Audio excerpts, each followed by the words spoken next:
तपाईँ आफ्नो स्वास्थ्य प्रति कतिको चिन्तित हुनुहुन्छ? हाम्रो सरोकार तपाईको स्वस्थ जीवन प्रति। कार्यक्रम झण्डो स्वस्थ जीवन। स्वस्थ जीवनका लागि अति आवश्यक हेल्थ टिप्स, स्वास्थ्य सम्बन्धी विभिन्न जानकारी, डाक्टर्सहरूसँगको प्रत्यक्ष कुराकानी अनि तपाईको समस्याको समाधान। साताको आइतबार बिहान 8 बजे Times FM 90.6 megahertz Kathmandu, Big FM 101.2 Pokhara, radio Dhangadhi 90.5 Dhangadhi, Tinau FM 98.2 Butwal, Synergy FM 91.6 Narayangarh, radio Bindas 94.8 Birgunj, radio today 91 Janakpur, BFM 91.2 Biratnagar र रेडियो सप्तरङ्गी 101.6 बिर्तामोड।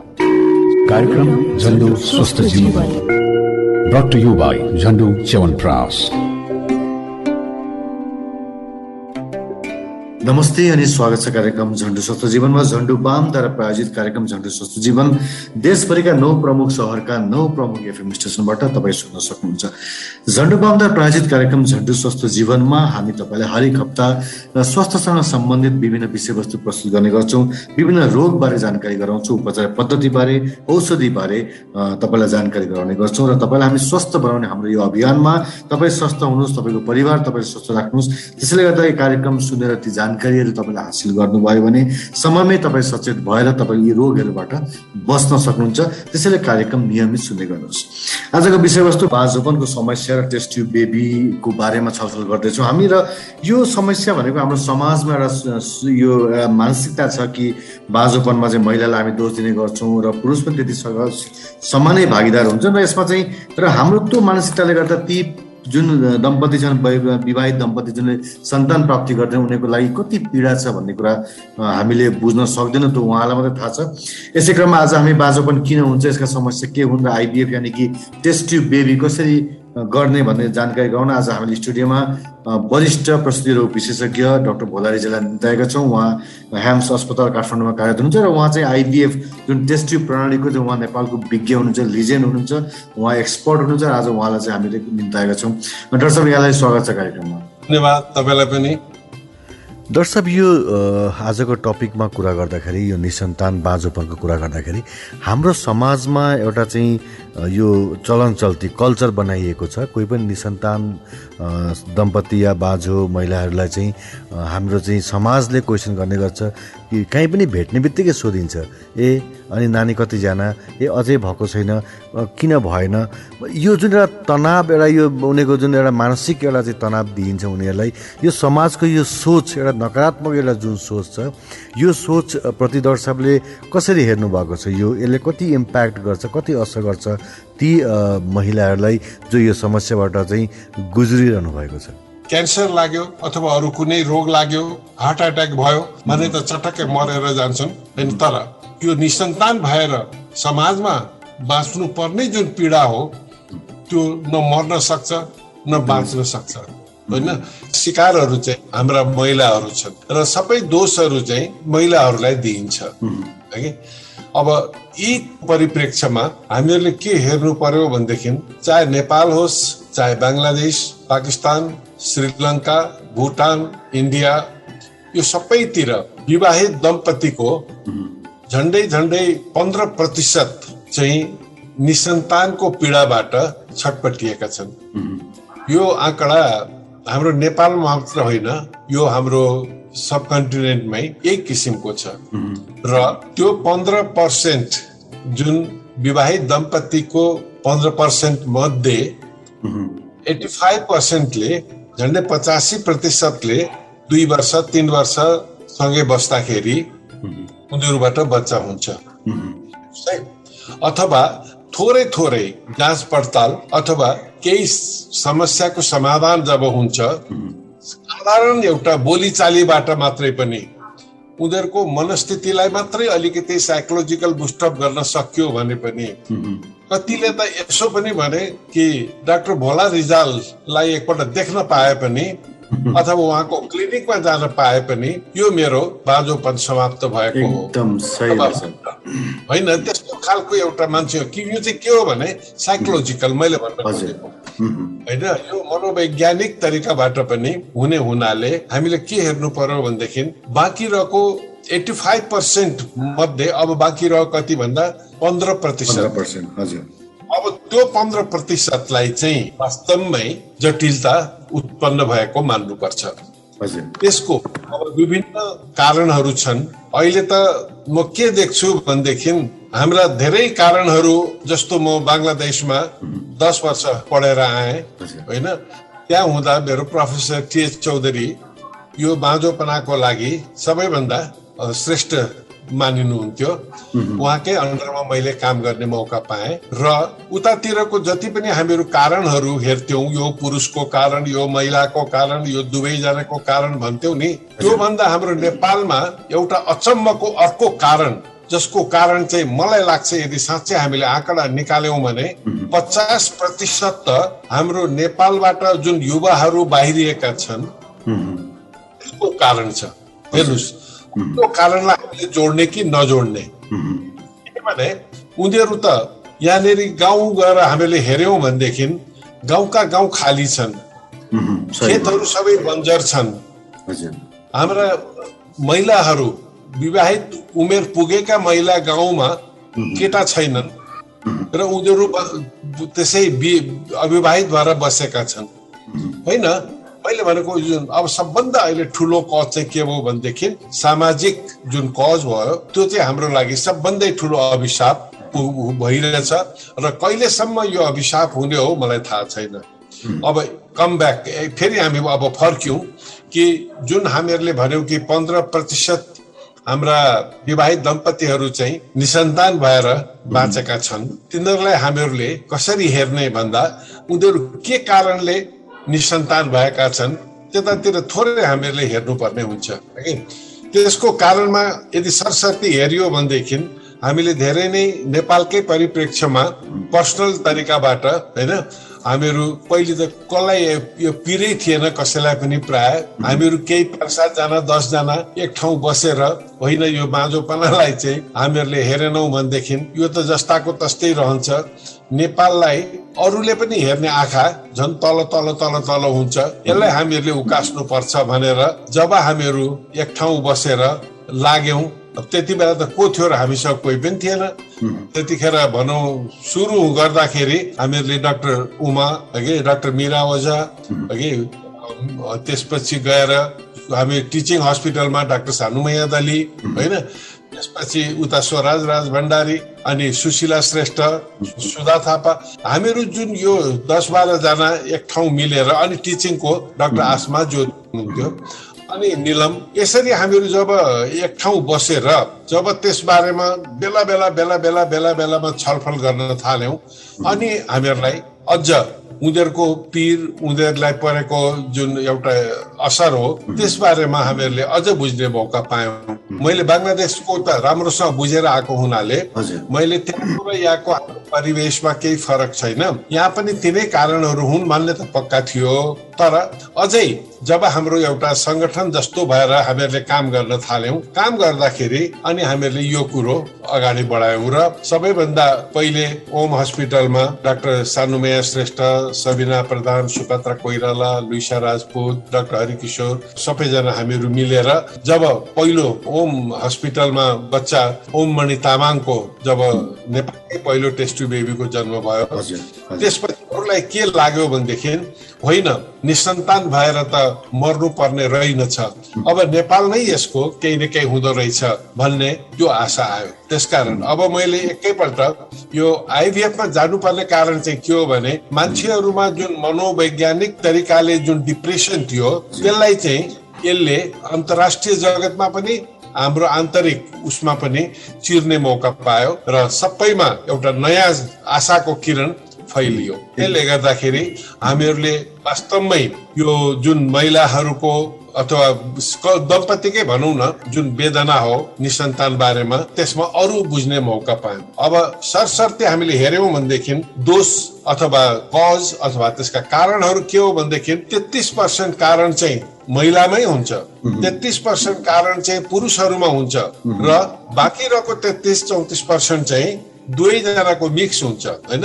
त्यसरी कसैले अर्कालाई दोष दिने अथवा यसमा चाहिँ बेसी यसमा चाहिँ कम भन्ने अलिकति पनि केही हुँदैन। अब त्यसमध्ये यदि महिलाहरूलाई हेर्ने हो भनेदेखि महिलाहरूको यौनाङ्गको विकासै नभएको पनि पाइन्छ। त्यसपछि गएर पाठेघरको विकास त भयो होइन, यौन प्रणालीको विकास त भयो, तर डिम्बाको विकास भएन होइन। त्यसपछि डिम्बाको विकास त भयो तर त्यहाँबाट डिम्बा निस्किँदैन भनेदेखि यो यदि महिलाहरूमा यी चिजहरू चाहे जुनसुकै कारणले गर्दाखेरि पनि डिम्बा पनि निस्कियो, तर जुन फेलोपियन ट्युब भन्छौँ हामीहरू जसबाट त्यो विकसित भ्रूण चाहिँ ट्रान्सफर हुनुपर्छ पाठेघरभित्र, फेरि त्यो ठिक छैन भनेदेखि फर्टिलाइजेसनै हुन पाउँदैन।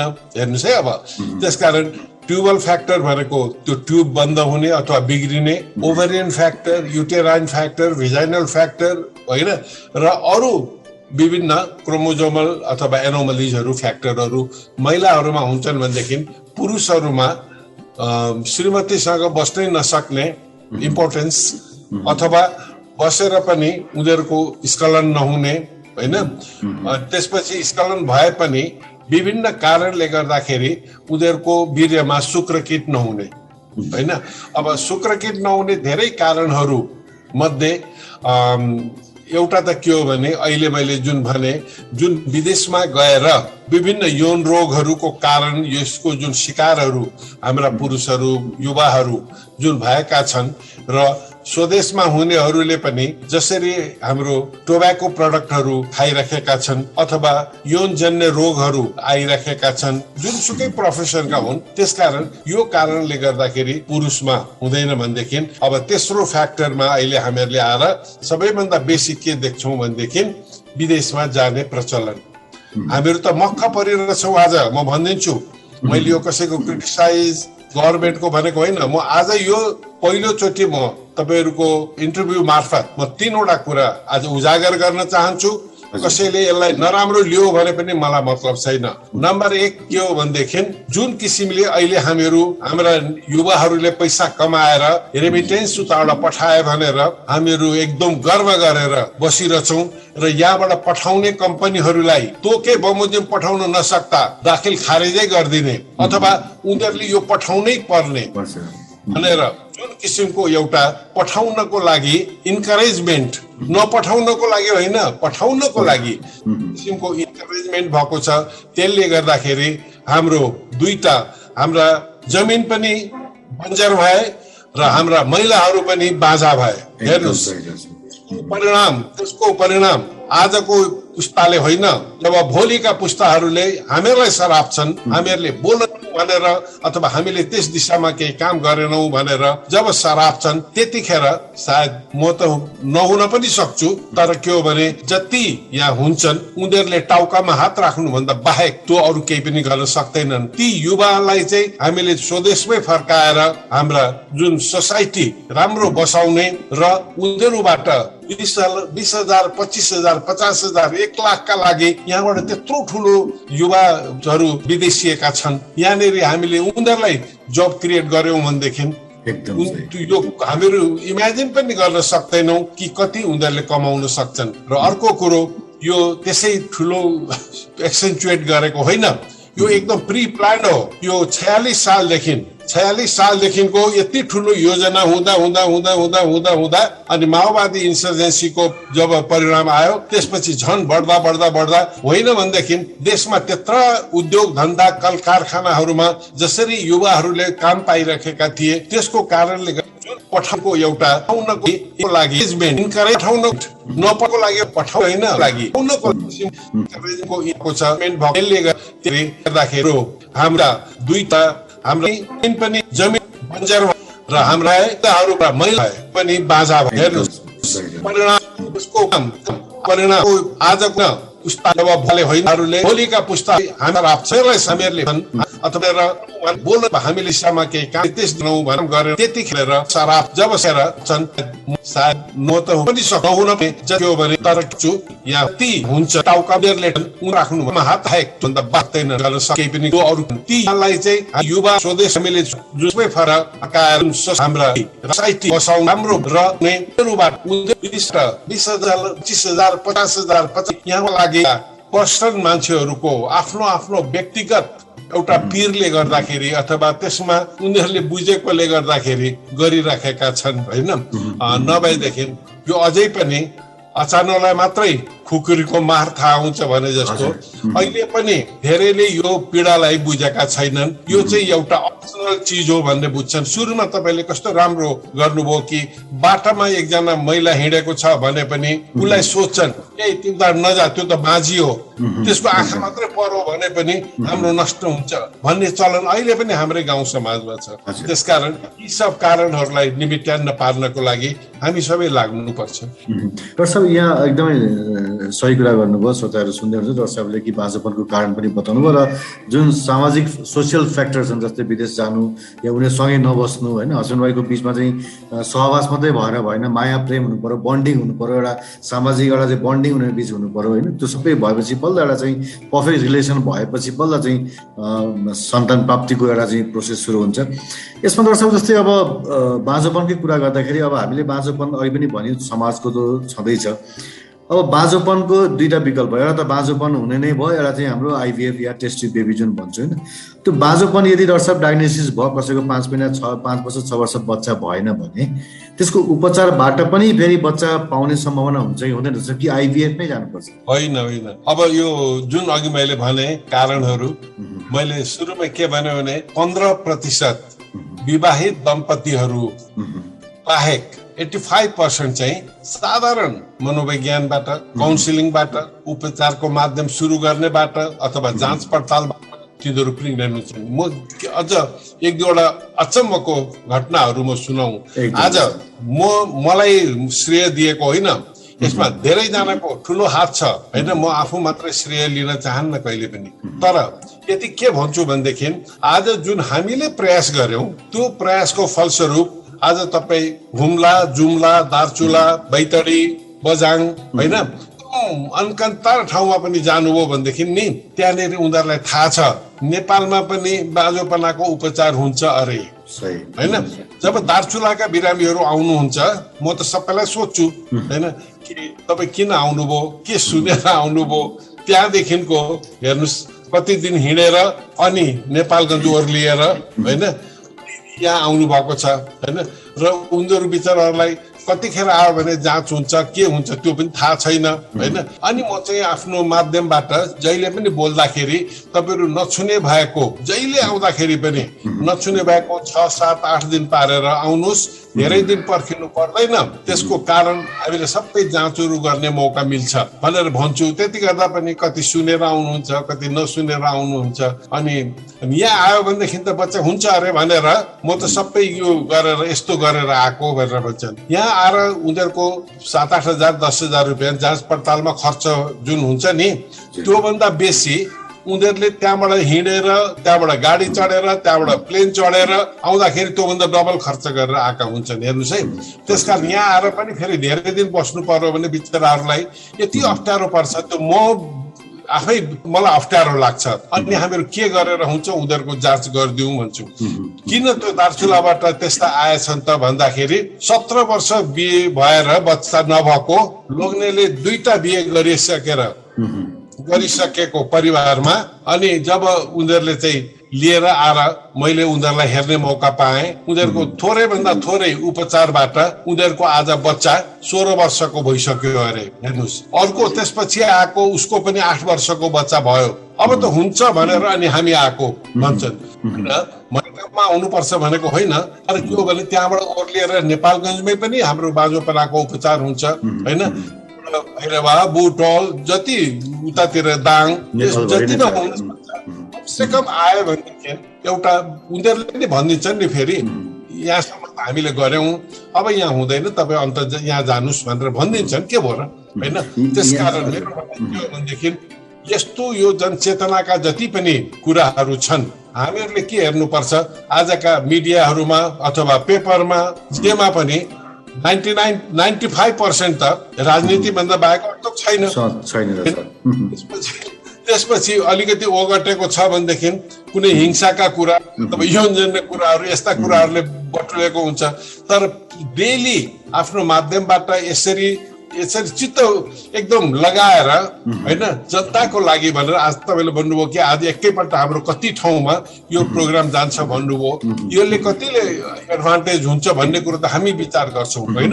त्यसले पनि मान्छेहरूमा एउटा यो भगवत कृपा हो कि हामीहरूले गर्दाखेरि यदि उनीहरू लाभान्वित भयो भनेदेखि त्योभन्दा ठुलो कुरो के हो र हाम्रो लागि। एकदमै पालो भएपछि र छोटो विश्रामपछि हामी पुनः उपस्थित हुनेछौँ। कार्यक्रम सुन्दै गर्नु होला। हाम्रो सरकार तपाईको स्वस्थ जीवन प्रति कार्यक्रम झण्डुबाम स्वस्थ जीवन ब्रट टु यु बाइ एक बाम तीन काम झण्डुबाम।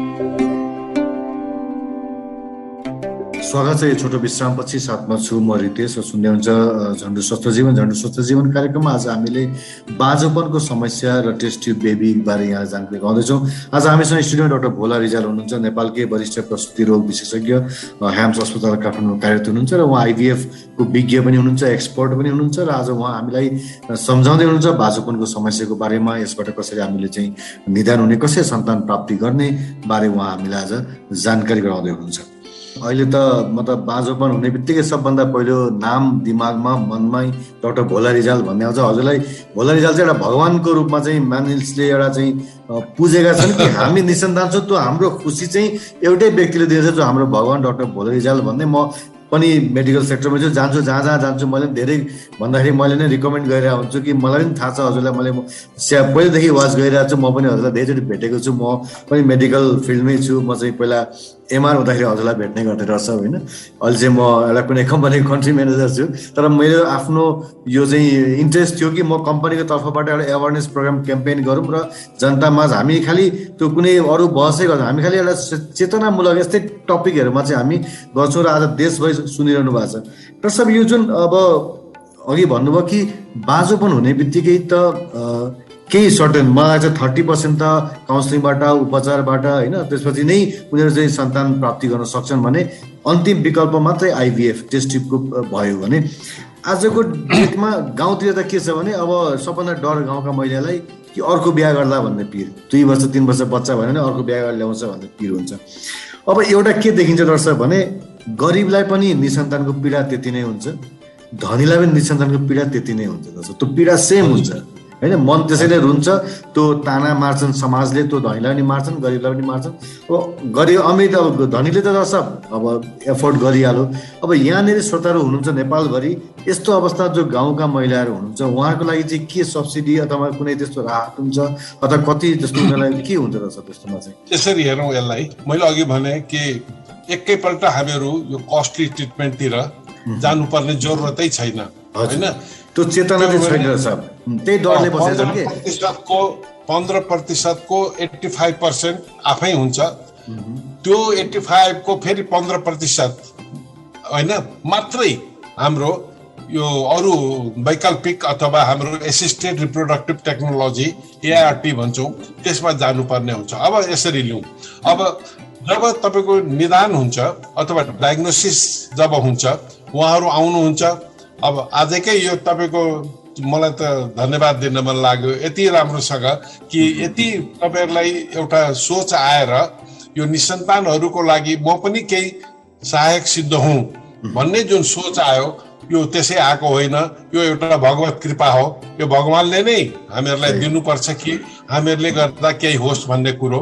अब बाँकी रह्यो त्यो लास्टको जुन 15%हरूले त्यसमध्ये पनि मलाई लाग्छ यो 5-10% भन्दा बाहेक अरूले त आइभीएफमा जानै पर्दैन। त्योभन्दा पहिले हामीहरू के गर्छौँ भनेदेखि उनीहरूको नली बन्द छ भने नली खोल्ने कोसिस गर्छौँ, चाहे त्यो औषधि हालेर होस् चाहे अपरेसन गरेर होस् होइन।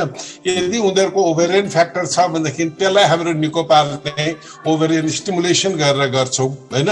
त्यसकारण यी सब अनि त्यसपछि यदि श्रीमानको कमजोरी छ भने त्यसलाई पनि औषधिबाट हामीहरू उकास्ने कोसिस गर्छौँ र यदि सेक्सुअल रिलेसनमा केही डिफेक्ट छ भने त्यसलाई पनि हामीहरू करेक्ट गर्ने कोसिस गर्छौँ र गर्दा गर्दा गर्दा गर्दा गर्दा भन्नुहोस् कि मैले अघि नै भने यो चाहिँ 5% भन्दा बेसीलाई हामीहरूले यो आइभीएफमा लानै पर्दैन। त्योभन्दा अगाडिको जुन स्थिति हो त्यो चाहिँ आइयुआई भन्छ, इन्ट्रा युट्राइन इन्सेमिनेसन होइन। त्यसकारण त्यो सम्म बडा भएन भने मात्रै अनि लास्टमा गएर हामीहरूले आइभीएफ मा लानुपर्ने हो, जसलाई हामीहरू इन विट्रो फर्टिलाइजेसन भन्छौँ। त्यसकारण अब यहाँ के हेर्नु पर्यो भने यहाँ अलिकति बच्चलन अथवा थोरै मिसअन्डरस्ट्यान्डिङ अथवा अपचलन यस्ता खालका कुराहरू पनि आएका छन् भन्ने हामीले नसुनेको होइन। गयो भने आइभीएफ गरिदिन्छ, किन जाने त्यहाँ भन्ने कुराहरू पनि सुनिएका छन् होइन। त्यसकारण मैले चाहिँ हाम्रो एउटा सोसाइटी छ फेसोन फर्टिलिटी सोसाइटी अफ नेपाल, त्यसको अध्यक्ष म छु। त्यसमा हामी जति पनि यो इन्फर्टिलिटी एक्सपर्टहरू छौँ, हामीले त्यसलाई आइभीएफ भन्नेकै छैन होइन, त्यो इन्फर्टिलिटी नै हो होइन। फर्टिलिटी सोसाइटी अफ नेपाल भनेकै माने हामीहरू निसन्तानहरूको सेवाको लागि हामीहरू दत्तचित्त हौँ भन्यौँ। त्यसमा हामीहरू धेरैजना छौँ। अब मै अध्यक्ष छु, त्यसपछि doctor Sabina, doctor Sanu Maiya, doctor Uma Shrivastava very senior, अनि डाक्टर ज्ञानेन्द्र होइन, अनि रश्मि छ, मीरा, स्वस्ति शर्मा हाम्रो जेनरल सेक्रेटरी हुनुहुन्छ। यसरी यो जुन सोसाइटी जुन फर्म भएको छ नि, यसले आज नेपालमा वास्तवमा यसलाई रेगुलेसन गर्नुपर्छ भनेर अहिले सरकारलाई घचघच्याउँदा एउटा अहिले काम पनि थोरै सुरु भएको छ होइन। अब त्यसकारण म के भन्छु कि कोही पनि भरसक आइभीएफमा जान नपरोस्, कमसे कम जानु परुन् होइन। र त्यो आइभीएफमा जानै पर्यो भनेदेखि अघि तपाईँले जेन्युन प्रश्न उठाउनु भयो कि कतिले खर्चले भ्याउँछन् त होइन। Very difficult. म त भन्छु नेपालीहरूको आय आर्जनबाट आइभीएफ गर्नु भनेको चाहिँ बडा अप्ठ्यारो हो। एउटा मेरो यो बाँझोपनाको ट्रिटमेन्टको सिलसिलामा मैले सुने कलकत्तामा डाक्टर बिएन चक्रवर्ती, उहाँले एकदम राम्रोसँग गर्नु भइरहेछ भनेर। अनि म यो चाहिँ कहिले भने 2054 सालमा म कलकत्ता गएँ 7 दिनको तालिमको लागि भनेर। त्यति बेला मैले हेर्दाखेरि उहाँको क्लिनिकमा मोर देन 50% चाहिँ नेपाली महिलाहरू पाएँ। अनि मलाई त 1-2 जनाले चिने पनि, धेरैजना नचिन्ने। अनि म तिनीहरूकै उसमा गएर बसेर उनीहरूको अलिकति पीडा बुझ्ने मौका पाएँ। म त्यहाँ आँसु झार्न सकिनँ, रुन सकिनँ उनीहरूको अगाडि। तर यति दयनीय अवस्था कि त्यहाँ कतिजना घर खेत बेचेर त्यो आइभीएफ को लागि त्यहाँ गएका थिए होइन। अनि त्यो दिन फर्किएपछि मैले आफ्नै साथीभाइहरूसँग सबैसँग मिलेर हामीले अब यसलाई ढिलो गर्न हुँदैन, कमसे कम घरमा अरूलाई राखेर भए पनि त उपचार गर्न आउन सक्छन् होइन। उहाँ जति महँगो त यहाँ पर्दैन नि, यहाँ भनेको त नेपालमै बसेर दाल भात खाएर यो उपचार गर्न सकिन्छ नि भनेर त्यसरी हामीहरूले वास्तवमा सुरु गरेको हो होइन। अब यसलाई अलिकति सरकारले पनि आफ्नो प्याकेजमा राखेर नसक्नेहरूको लागि 50% सरकारले बेहोरिदिने भनोस् न, 50% निजी क्षेत्रले बेहोर्छ। त्यसकारण यस्ता यस्ता कुराहरू जुन हामीहरूले गर्नुपर्ने चिजहरू हो, यति महँगो औषधिहरू छ, त्यसमा यदि सरकारले सबैतिरबाट हेल्प गरेर एउटा डोनेसन लिने, यो गर्ने निजी क्षेत्रबाटै जब यो सबै कामहरू भएको छ भनेदेखि निजी क्षेत्रलाई पनि आफ्नै परिपूरकको रूपमा लियो भनेदेखि नि यो जुन पीडा छ यसलाई धेरै कम गर्न सकिन्छ। त्यसकारण अब यो जुन अरू आइभीएफ भन्दा पहिलेका जुन पद्धतिहरू छन् होइन, यसबारेमा मैले पहिले पनि धेरैचोटि भनेको छु, हामीहरू सबैलाई यो तालिम दिनलाई हामीहरू तयार छौँ, हामीले दिनै पनि आएका छौँ। आज भन्नुहोस् कि पहिले नेपालमा जम्मा 2 ठाउँमा डाक्टर उमा श्रीवास्तवको र ओम हस्पिटलमा मात्रै आइभीएफहरू अथवा इन्फर्टिलिटी ज्यादा म्यानेजमेन्ट हुन्थे भनेदेखि होइन, आज आएर काठमाडौँमा मात्रै 14 ठाउँमा छन्। नेपालभरि हेर्ने हो भने ठुल्ठुला ठाउँमा विराटनगरदेखि लिएर धरानदेखि सबै ठाउँमा होइन, ठुल्ठुलो ठाउँहरू पोखरा सबै ठाउँमा यो सेवा सुरु भइसकेको छ। अझ त्यसलाई कसरी सुचारू गर्ने भनेर हामीहरूले विचार गर्नुपर्छ। अब विराट मेडिकल कलेज अथवा विराट नर्सिङ होममा त धेरै अगाडिदेखि, आजभन्दा 10 वर्ष अगाडिदेखि नै उनीहरूले आइभीएफै सुरु गरिसकेको थियो। त्यसकारण यस्ता चिजहरूलाई चाहिँ के हेर्नुपर्छ भनेदेखि थोरै स्तरीय बनाउनको लागि हामीहरू लाग्नुपर्छ। एउटा कुरो भनेदेखि यसलाई कसरी लो कस्टमा अरूले पनि एफोर्ड गर्न सकुन् भन्ने, कि त बरु अलिकति हुन खानेबाट थोरै बेसी लिएर नहुनेहरूलाई थोरै थपेर हामीले दिनुपर्ने हुन्छ। अथवा भनौँ सरकारले वर्षको 100 जना महिलाहरूलाई चाहिँ हामीहरू फ्री गर्छौँ भने पनि हुन्छ नि। पहिले प्रस्तुति गृहमा सुरु पनि भएको हो, नभएको होइन। अब फेरि अहिले त्यो भुइँचालो अहिले भत्काएपछि अहिले फेरि सुरु गर्ने अरे भन्ने सुनेको छु। मेरो त इच्छा के हो भनेदेखि सरकारले प्रस्तुति गृह एक ठाउँ मात्रै होइन, विराटनगर जस्तो ठुलो ठाउँमा होइन, जति पनि हाम्रा अञ्चल हस्पिटलहरू छन् त्यसमा कमसे कम यो इन्फर्टिलिटी सेन्टर खोलेर आइभीएफ सेवा सुरु गर्यो भनेदेखि धेरै राम्रो हुन्छ। एकदमै सही दर्शकले, एकदमै सही भन्नु। पालो भएछ र छोटो विश्रामपछि हामी पुनः उपस्थित हुनेछौँ। कार्यक्रम सुन्दै गर्नु होला। हाम्रो सरकार तपाईको स्वस्थ जीवन प्रति कार्यक्रम झण्डुबाम स्वस्थ जीवन ब्रट टु यु बाइ एक बाम तीन काम झण्डु बाम। स्वागत छ यो छोटो विश्रामपछि। साथमा छु म रितेश र सुन्दै हुन्छ झण्डु स्वस्थ जीवन कार्यक्रममा। आज हामीले बाँझोपनको समस्या र टेस्ट ट्युब बेबी बारे यहाँ जानकारी गराउँदैछौँ। आज हामीसँग स्टुडियोमा डाक्टर भोला रिजाल हुनुहुन्छ, नेपालकै वरिष्ठ प्रसुति रोग विशेषज्ञ, ह्याम्स अस्पताल काठमाडौँ कार्यरत हुनुहुन्छ र उहाँ आइभीएफ को विज्ञ पनि हुनुहुन्छ, एक्सपर्ट पनि हुनुहुन्छ र आज उहाँ हामीलाई सम्झाउँदै हुनुहुन्छ बाँझोपनको समस्याको बारेमा, यसबाट कसरी हामीले चाहिँ निदान हुने, कसरी सन्तान प्राप्ति गर्ने बारे उहाँ हामीलाई आज जानकारी गराउँदै हुनुहुन्छ। एउटा कुरा डाक्टर साहब, जस्तै यो निसन्तान हुनुमा जस्तो अघि भन्नुभयो नि 15% को 85% त काउन्सिलिङबाट, ट्रिटमेन्टबाट, अघि हजुरले भन्नुभयो होइन, पाठ्यक्रम चेक गरेर हरेक कुरा गरेर पनि सन्तान प्राप्ति गर्न सकिन्छ र 5%, 15% या 10% मात्रै चाहिँ आइभीएफमा टेस्ट ट्युबमा जानु पर्ने अवस्था आउँछ, जसको चाहिँ उपचारबाटै भएन भने। तर दर्शक यो सहरी क्षेत्रमा चाहिँ यो कुरा देखियो, पहिला ट्रिटमेन्टमै जाने भयो सबैजना। गाउँतिर चाहिँ के भयो भने बच्चा छैन, अब एकैचोटि टेस्ट ट्युब भने त 4 लाख 5 लाख अब महँगो पर्छ। त्यो जुन बिचको जुन एउटा कम्युनिकेसन छ, जुन एउटा सूचना चेतनामूलक छ दर्शक, त्यो चाहिँ मलाई लाग्छ गाउँघरतिर चाहिँ त्यो ग्याप छ। यसमा सरकारले पनि केही भूमिका खेलेको देखिँदैन डाक्टर साहब, के लाग्यो यसमा? जस्तै अरू रोगमा क्याम्पेन गरिन्छ होइन, अरूमा चाहिँ जनचेतनामूलक प्रोग्रामहरू बनाइन्छ, चाहे त्यो ट्युबरकुलोसिस होस्, चाहे एड्स होस्। यो पनि त एड्स भन्दा यी भन्दा प्राणघातक नभए पनि यो चाहिँ के भन्छ त्यसलाई, अब अघि दर्शकले भने जस्तो न बाँच्न दिन्छ न मर्न दिन्छ, पनि ठुलो रोग भन्छु म चाहिँ, पीडा हुन्छ यसमा चाहिँ। त्यो पीडा र यो पीडामा मान्छे मर्ने भयो त्यो पीडा। यसमा सरकारको पनि भूमिका एकदमै महत्त्व राख्छ जस्तो लाग्छ मलाई। डाक्टर साहबलाई के लाग्छ? अब मैले अघि एउटा भने होइन, अचानकलाई मात्रै थाहा हुन्छ क्या, किनभने सरकार भनेको यो निर्जीव वस्तु हो होइन। निर्जीवलाई सन्तान नभएको पीडा कसरी थाहा हुन्छ त? हुँदैन। त्यसकारण अब हामीले हेर्दाखेरि के हेर्नु पर्यो भनेदेखि सरकारलाई घच घचाउने काम पनि हाम्रो हो। सायद हामीमै केही कमी कमजोरी भयो होला। तर म एउटा कुरो चाहिँ के भन्छु भनेदेखि 1985 मा जतिखेर म परिवार नियोजन सङ्घ यो उसमा थियो, ठमेलमा थियो, त्यतिखेरदेखि म सरकारको विभिन्न कार्यक्रमहरूमा म सहभागी थिएँ। म टिचिङमै म त्यतिखेर एसोसिएट प्रोफेसर थिएँ र पछि गएर म त्यही डाइरेक्टर भएँ।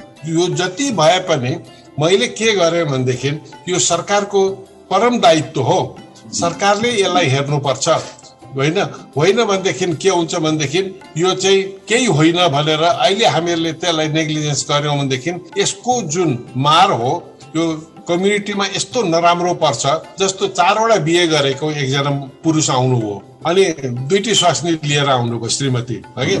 अनि के भन्नुहुन्छ कि डाक्टर साहब म चाहिँ रुकुमबाट आएको, मेरो अहिलेसम्म 4 वटा बिहे गरिसके, 2टा त मरेर गए, अहिले 2टा छन्, यिनीहरूलाई लिएर आएको, जाँच दिनुहोस् भन्नुभयो। अनि मैले धन्यवाद, एकदम मजाको टोपी दौरा सुरुवाल लगाएर आउनु भइरहेको थियो र उहाँको बोली पनि अलिकति अर्कै खालको थियो। अनि मैले एकदम नमस्ते गरेर उहाँले भने एकदम ठिक छ, धन्यवाद, कमसे कम तपाईँहरूले श्रीमतीहरूलाई ल्याउनु भयो, यो कसरी थाहा पाएर ल्याउनु भयो भन्दा मलाई भन्यो, एकजनाले भन्यो कि यहाँ आयो भने, म त्यतिखेर ओममै थिएँ होइन, अनि ओम हस्पिटलमा, यहाँ आयो भनेदेखि हुने हुन्छ नहुने हुँदैन अरे, दुधको दुध पानीको पानी हुन्छ अरे। त्यसकारण बोलेर एकदम रमाफिलो तालले मलाई भन्नुभयो। मैले भने एकदम धन्यवाद दिन्छु, म मुरी धन्यवाद, तपाईँ पनि बस्नुहोस्। अनि भने अनि म अब म 2जनालाई पालो गरेर जान्छु ल, एकछिन बाहिर बस्दिनुहोस् भनेर पठाएँ। त्यो पठाएपछि अनि मैले 2टै महिलाहरूलाई चेक गरेपछि अनि उनीहरूलाई जाँचको लागि केही कुराहरू लेखिदिए। लेखिसकेपछि उहाँ पनि भित्र बोलाए। अब उहाँहरूको त जाँच गर्नै पर्छ होइन, अब यो जाँच चाहिँ तपाईँको लागि हो भनेर भन्दा होइन म त ठिक छु, मलाई केही पनि गर्नु पर्दैन भन्नुभयो। अनि मैले अलिकति थोरै नम्र भाषामा अझ मैले भने माफ गर्नुहोस् होइन, यसो भनेर हुँदैन। अब यो त हामीले हेर्नुहोस् त यहाँ लेखेको छ होइन, यो त तपाईँले जाँच्नु पर्यो नि। अनि पो यसपछि उहाँहरूको अरू जाँचहरू हुन्छ त, यसको रिपोर्टमा गल्ती रहेछ भन्दै त अनि हामीले अरू नै जाँच गर्नुपर्छ भनेपछि धेरै सम्झाउँदा गरेपछि म थोरै रातो मुख पार्नु पर्यो। मैले भने हेर्नुहोस्, यो हाम्रो सोच हामी बदलौँ। उहाँहरूको यत्रो जाँच म गर्दैछु, 5-5वटा 6-6वटा जाँच गर्दैछु, तपाईँको एउटा जाँचको लागि तपाईँले मान्नु पर्दैन त? मान्नुहोस् भनेपछि अनि ल ल ल ल ठिक छ, म त ठिक छु, मलाई थाहा छ, म गर्दैछु भनेर भन्नुभयो। भने उहाँको चाहिँ एन्जियोस्पर्मिया रहेछ भनेको मतलब वीर्यमा शुक्रकीट थिएन। अब हेर्नुहोस् सुरु भयो होइन, किनभने उहाँले त अरू 7वटा बिहे गरेको भए पनि उहाँबाट बच्चा हुने थिएन होइन। अनि त्यसपछि हामीले त्यो कुरो उहाँलाई बताएपछि उहाँ छाँगाबाट खस्नुभयो। अनि उहाँको बिहेभियरै बदलियो, सबै चिज फरक पर्यो। अनि हामीहरूले 2जना महिलाहरूलाई, श्रीमानलाई कोसिस गर्यौं केही छ कि त्यस्तो भनेर। अनि डाक्टर जोशीले उहाँहरूको चेक गर्नुभयो मेलको, उहाँको जुन टेस्टिस छ अण्डकोशै विकसित भएको थिएन होइन। अब उहाँबाट जुनसुकै प्रोसिडियर गरे पनि बच्चा नहुने होइन। त्यसले गर्दाखेरि अनि उहाँको चाहिँ हामीहरूले डिसाइड गर्यौं कि तपाईँले आर्टिफिसियलतिर जानुपर्छ। यदि तपाईँ मान्नुहुन्छ भने भन्दाखेरि उहाँ 3 महिना बसेर आर्टिफिसियल गर्नुभयो। 1जना उहाँको श्रीमती प्रेग्नेन्ट हुनुभयो, त्यसपछि जानुभयो। आज त्यो बच्चा 13 वर्ष 14 वर्षको भइसक्यो।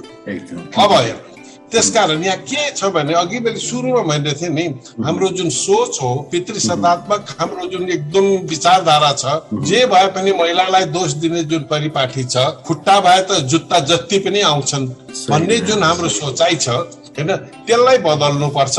र जीवन भनेको 2 पाङ्ग्रा महिला पुरुष उत्तिकै बराबरी हुन् र दुईटैले सहभागी भएर जे पनि हाँक्न सक्छौँ भन्ने अथवा जे पनि हुन सक्छ भन्ने हामीले त्यो सोच निकाल्यौँ भनेदेखि अनि जाँच गर्न पनि सजिलो पर्छ। अब आजका यस्ता जुन तपाईँका जनचेतनाका जुन कार्यक्रमहरू छन्, यस्ता सुनेपछि जसले यदि हाम्रो पहिलेको मेरो पेसेन्टले नै यो सुन्नुभयो भने उहाँ नै आज रमाउनुहुन्छ। मलाई थाहा छ डाक्टर रिजालले मलाई त्यतिखेर कडा शब्द नबोलेको भए म जान्दिनँ थिएँ, आज मेरो बच्चा हुँदैन थियो भन्नुहुन्छ। मलाई थाहा छ, किनभने उहाँ देखाउनको लागि त्यो बच्चा देखाउनलाई पछि आफै आउनुभयो होइन। त्यस्तो पनि हुन्छ धेरैपल्ट। त्यसकारण मेरो भनाइ के भनेदेखि यस्ता यी कार्यक्रमले चाहिँ हामीलाई धेरै नै मद्दत गर्छ, हामीलाई भन्दा पनि। त्यसकारण यसमा सरकारको सहभागिता बडा इम्पोर्टेन्ट हुन्छ। हामी लागेकै छौँ, हामी त एउटा कर्ता हो, हामीले एडभाइस गर्ने हो। अब आइभीएफमा पनि भएन भने अब के गर्ने त? दोस्रो क्वेसन यहाँ छ, आइभीएफ गरेर पनि हुन नसक्ने अथवा जसको पाठेघरै विकास भएको हुँदैन, ओभरीहरू छ तर उनीहरूको बच्चा हुँदैन नि त। अब त्यस्तोको लागि 2टा उपाय बाँकी रहन्छ।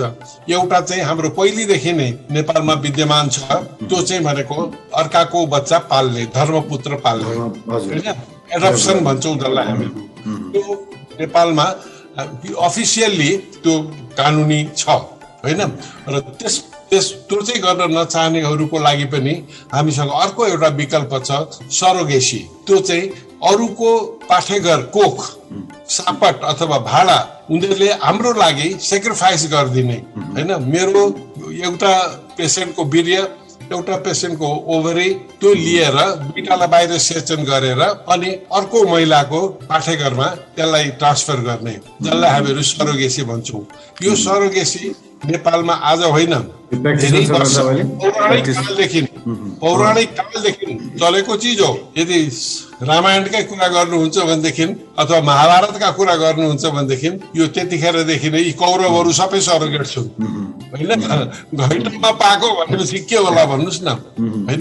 मेरो भन्न खोजेको एउटा यो के हो भने हाम्रो नेपाली हामीहरू वीर्यदान गर्छौँ, हामीहरू ब्लड डोनेट गर्छौँ भनेदेखि यदि अरूको लागि मैले बच्चा पाइसकेँ, अब म अरूको लागि एउटा बच्चा पाइदिन्छु, ठिकै छ नि त। तर त्यो चाहिँ पैसाको लागि होइन, त्यो चाहिँ कुनै स्वार्थको लागि होइन, मानिलिउँ न त्यस्तो भइदियो भनेदेखि चाहिँ त्यो सरोगेसीलाई पनि नेपालीले नेपालीको लागि नेपालमै यो विदेशीहरूले आएर चलखल गरेर यो चिजलाई बिगारेको हो हैन। त्यसकारण यस्तो क्लज राखेर यदि हामीले त्यो गर्यौं भनेदेखि जसले आइडिएफबाट बच्चा पाउँदैन तिनीहरूले लास्टमा गएर या त एडप्सन या त सरोगेसी अप्सन दिन सक्यो भने राम्रो हुन्छ। यो नेपालमा प्र्याक्टिसमा छ सबैले सरोगेसी होइन, अहिले हामीले रोकेरै यो बन्द भएको हो, नभएदेखि यसलाई छिमेकी मित्र राष्ट्रमा जब यो बन्द भयो नि, छिमेकी मित्र राष्ट्रमा विदेशीहरूको लागि गर्ने जुन प्रथा थियो त्यो बन्द भएपछि नेपालमा भित्रियो। नेपालमा धेरै नै यसले खुट्टा गाड्यो, जरा गाड्यो हैन। अहिले आएर यो बन्द भएको छ, तर हामीहरूले आफ्नै नियम बनाएर गर्ने हो भनेदेखि यो पनि एउटा अहिले हाम्रो सोचको विषय हो।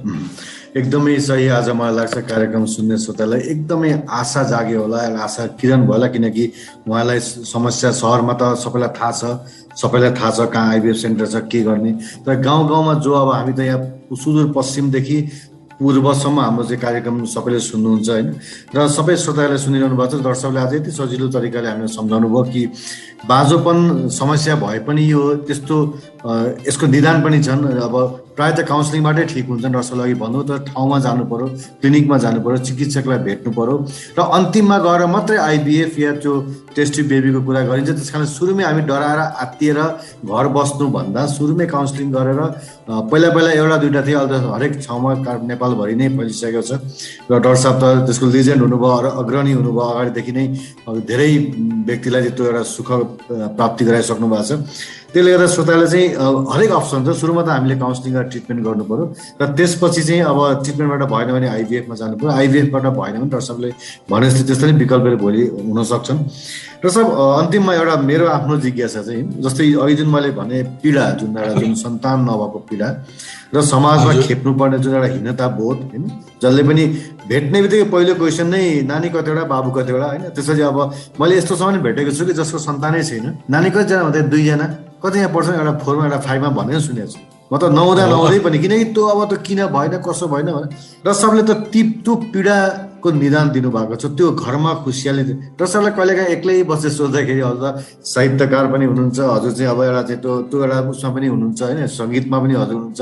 कहिलेकाहीँ यसो सोच्दाखेरि लाग्छ कि मैले यति धेरै घरमा दियो बालिदिएँ, मैले दियो ज्योति एउटा दिएँ, एउटा उनीहरूलाई जीवनको सहारा दिएँ भने त्यो एउटा कस्तो सन्तुष्टि आउँदो रहेछ कहिलेकाहीँ। अब मैले यो कुरो मेरो लागि मैले नै भन्दाखेरि अलिकति अतिशयोक्ति हुन्छ, मान्छेहरूलाई यो नपच्न पनि सक्छ।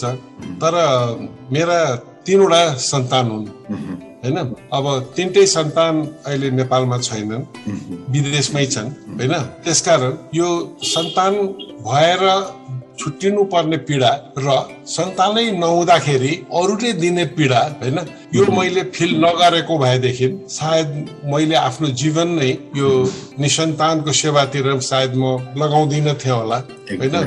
किनभनेदेखि मैले त सुरुमै भने क्यान्सर लाग्यो अथवा अरू कुनै रोग लाग्यो, हार्ट एट्याक भयो भने त चटक्कै मरेर जान्छन् होइन। तर यो निसन्तान भएर समाजमा बाँच्नु पर्ने जुन पीडा हो त्यो न मर्न सक्छ न बाँच्न सक्छ होइन। त्यसकारण म यस्ता कपलहरू, यस्ता दम्पतिहरूलाई म भेट्छु, उनीहरूसँग बसेर मैले रुनुभन्दा बाहेक अरू केही नभएको पनि छ धेरैपल्ट होइन। त्यसकारण म अहिले पनि म के भन्छु भनेदेखि अहिले म 74 वर्ष लागेँ होइन। मैले आफू एकदम यङ हुँदादेखि होइन, मैले 2029 सालदेखि मैले मेडिकल सेवा सुरु गरेँ, र आज पनि मलाई चैनले सेवा नगरिकन बस्न दिएका छैनन्। म आफै यो पीर गरेर म आफै गर्दैछु। तर मलाई के गर्व छ भनेदेखि मैले यो बीचमा जति पनि मेरा शिष्यहरूलाई, मेरा साथीभाइहरूलाई होइन, मैले सिकाएर, हात समाती सिकाएर यो सेवामा तिमीहरू तल्लीन हो, लाग, यसबाट तिमीहरूले पैसा कम कमाउला, तर यसबाट जति तिमीहरूको सेटिस्फ्याक्सनहरू केहीबाट पनि तिमीहरूले पाउँदैनौ भनेर जुन मैले भनिकन आज लागेका छन्। हरेक हाम्रा यस विषयमा लागेका व्यक्तिहरूलाई, डाक्टरहरूलाई, चिकित्सकहरूलाई, नन चिकित्सकहरू जुनसुकै मेडिकल विधाका हुन् उनीहरूलाई सोध्नुभयो भनेदेखि सायद उनीहरूले यही कुरो नै भन्छन् कि हो यसमा यदि डाक्टर रिजाल्ट नलागेको भएदेखि सायद आज हामीहरू यो फड्किलो मार्दैनथ्यौँ। एउटा 25 वर्ष लुइस ब्राउन संसारको first female test tube baby होइन को जन्म भएको 25 वर्षपछि अनि हामीहरूले सुरु गर्यौँ ओम हस्पिटलमा होइन। त्यसकारण हामी 25 वर्ष त त्यसै पछाडि परेका थियौँ नि। तर त्यो अहिलेको यतातिरको जुन हामीहरूले 18 वर्ष 20 वर्षको अथक प्रयास जुन हामीहरूले गर्यौँ, म त 30 वर्षदेखि नै लागेको छु होइन। तर यो जुन प्रयास हामीहरूले गर्यौँ यसलाई पनि हामीहरूले सानो आँक्न सक्दैनौँ। तर अब यो बुझ्नेले बुझ्नु पनि पर्छ र यसको महत्त्व बुझेर यदि सरकारले पनि होस्टेलमा हैसै गर्नु पर्यो होइन अनि मात्रै यसको थाहा हुन्छ। अब जति ठाउँमा हस्पिटलहरू ठुल्ठुला हस्पिटलहरू छन् होइन एउटा चिजको सबै चिज बन्छ। तर अहिलेसम्म मलाई दुःख लागेको भन्नुहोस् न, त्यहाँनिर म निर्देशक हुँदाखेरि एउटा बिपी आई सेन्टर थियो होइन टिचिङ हस्पिटलमा। 46 सालको आन्दोलनमा मैले त्यत्रो भूमिका निभाएँ। त्योभन्दा बाहेक अनि हाम्रो टिचिङ हस्पिटल मात्रै थियो। आज आएर त्यहाँ 4वटा 5वटा अरू चाहे गणेशमान बनाऊ चाहे मनमोहन बनाऊ अथवा धेरै सेन्टरहरू अरू त्यहाँ स्थापित भए। तर आइडिएफ सेन्टर भनेर अहिले पनि त्यो सेन्टरमा गर्ने मान्छेहरू देखिएन नम्बर 1। त्यसकारण यस्तो खालको लागि चाहिँ के हुन्छ भनेदेखि नि जब नपरिकन अथवा अरूको पीरलाई आत्मसात नगरिकन चाहिँ अहिले किन भगवान कोइरालाले बालबालिकाहरूको लागि अहिले म 60 ठाउँमा हस्पिटल सञ्चालन गर्छु भनेर लाग्नुभयो। किनभनेदेखि उहाँले देख्नु भएको छ कि बालबालिकाहरूमा जुन हुने मुटुको रुमेटिजम जुन रोगहरू छ त्यो चाहिँ हामीले सुरुमै ट्रिट गर्यौँ भनेदेखि त्यो पर्दैन र त्यो मृत्युदर घटाउन सकिन्छ।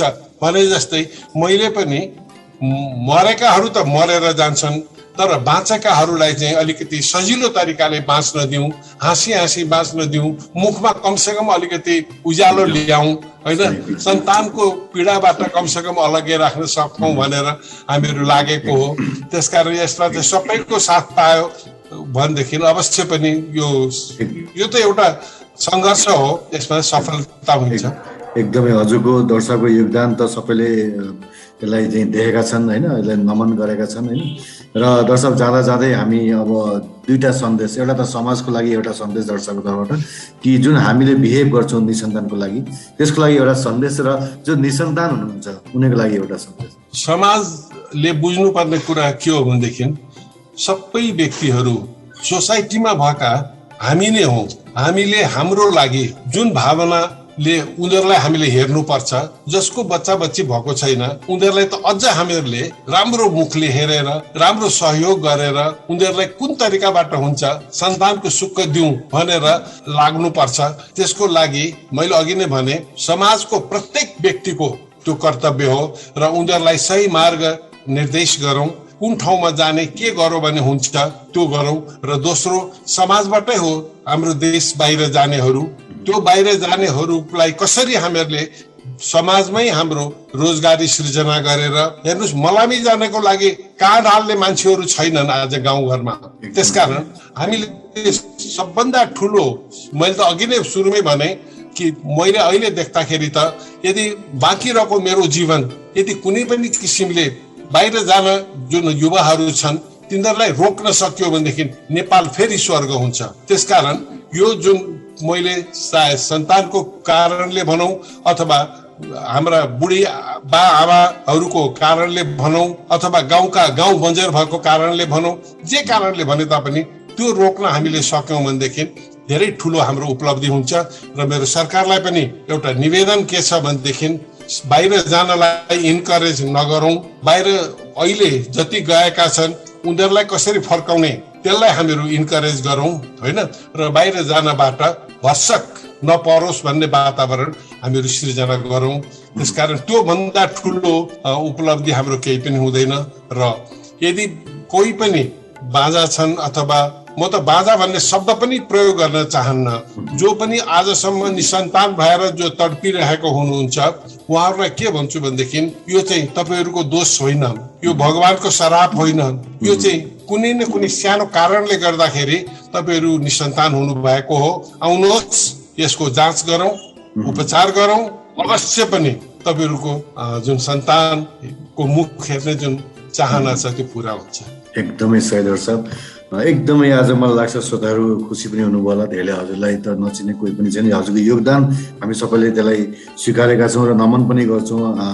र श्रोताले आज आशाको किरण अर्को जागरलाई दर्शकले यदि राम्रोसँग सम्झाइदिनु भयो, आत्तिनुपर्ने केही छैन, समयमै चिकित्सा जाउँ। सरकारले पनि अलिकति ध्यान दियोस्, हरेक सरकारी अस्पतालमा कमसेकम एउटा आइभीएफ मतलब टेस्ट ट्युबै नराखे पनि जुन हजुरले भन्नुभयो त्यो अगाडि गरिने ट्रिटमेन्टहरू होइन, त्यो पनि आइयु पनि सम्म पनि गर्न सकियो भने पनि धेरै त्यस लाभ हुन्छ। निसन्तानहरूको जाँच मात्रै गर्न सक्यो धेरै धेरै राहत हुन्छ।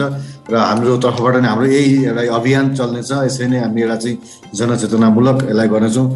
दर्शकको सहयोग चाहिँ हामी फेरि दर्शकसँग सम्पर्क गर्छौँ। आजलाई यति व्यस्तताको बावजुद अस्तिदेखि म कोसिस गरिरहेको थिएँ, आज समय पाएँ, हामी एकदमै भाग्यमानी ठान्छौँ। दर्शक धेरै धेरै धन्यवाद दर्शक। धन्यवाद तपाईँलाई पनि।